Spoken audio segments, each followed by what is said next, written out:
একজন মানুষ যদি দিনে ৩ বারের বেশি পাতলা পায়খানা করে, যেখানে জলের পরিমাণ বেশি হবে, মলের পরিমাণ কম হবে, তখন সেটাকে বলবো আমরা ডায়রিয়া। ৩ বারের বেশি পায়খানা অনেকেই করতে পারে, ৪-৫ বারও করতে পারে, বাট সেটা যদি শক্ত হয়, পাতলা না হয়, সেটাকে কিন্তু ডায়রিয়া বলা যাবে না।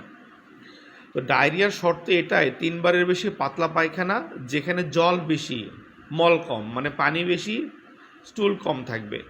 ডায়রিয়ার যে কারণগুলো আছে, মানুষের শরীরে ভাইরাসজনিত ইনফেকশন থেকে ডায়রিয়া হয়, ব্যাকটেরিয়া জনিত ইনফেকশন থেকে ডায়রিয়া হয়, প্রোটোজোয়াল ইনফেকশন থেকে ডায়রিয়া হয়, প্যারাসাইট বিভিন্ন রকম কৃমির ইনফেকশন থেকেও ডায়রিয়া হয়, ফাঙ্গাল ইনফেকশন থেকে ডায়রিয়া হতে পারে, ফুড পয়জনিং থেকে ডায়রিয়া হয়, বিভিন্ন কারণে একটা মানুষের ডায়রিয়া হতে পারে। তবে আমরা বেশি যেটা দেখতে পাই, viral infection, bacterial infection, food poisoning, এগুলো থেকে ডায়রিয়াটা বেশি দেখা যায়।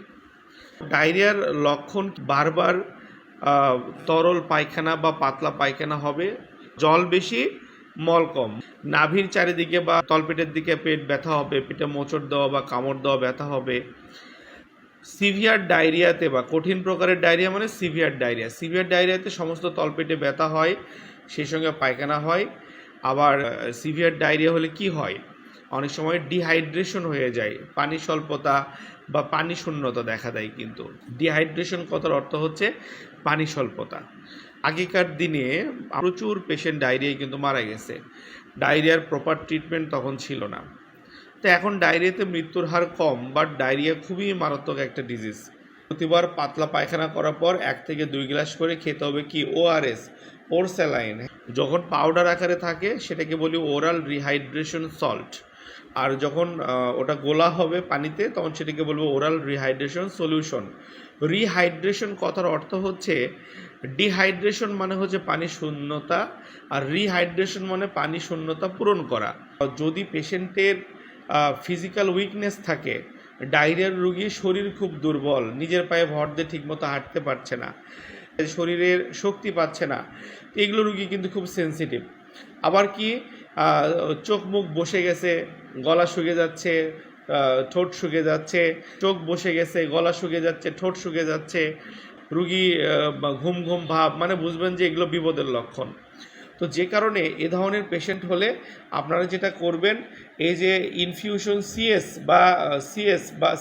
কলেরা স্যালাইন আর কি, বেক্সিমকোর ক্লোরাইড নামে পাওয়া যায়, এটা 1 লিটার স্যালাইন প্রতি মিনিটে 60 ফোঁটা করে দেবেন, প্রতি সেকেন্ডে 1 ফোঁটা করে দেবেন, ঠিক আছে।